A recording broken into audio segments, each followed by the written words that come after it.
এই ইউনূস সরকারের গুটি কয়েক পান্ডা তারা উড়ে এসে জুড়ে বসবেন এবং মনে করবেন যে আমরা এখানে চলে এসেছি, আমাদের সম্মান এবং মর্যাদা বেড়ে গেছে। এটা মনে করবেন আমরা চিরস্থায়ী ক্ষমতা নিয়ে থাকতে পারবো, এটা মনে করা কোনোদিনও ঠিক হবে না। আমরা বলতে চাই, এজন্যই এক দেশবাসী আজ পরতে পরতে অনুভব করছে এ সরকার ফ্যাসিস্টদের চাইতেও কত মানুষের প্রতি নির্যাতন নিপীড়ন করছে।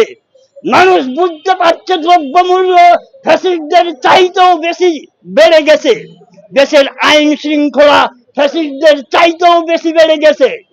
মানুষ তো এটা সাফার করছেই, দেশের তারাও শান্তিতে নাই, তারাকেও কিন্তু পিছনের দরজা দিয়ে পালিয়ে যেতে হচ্ছে অথবা 9 ঘন্টা বন্দি থাকতে হচ্ছে।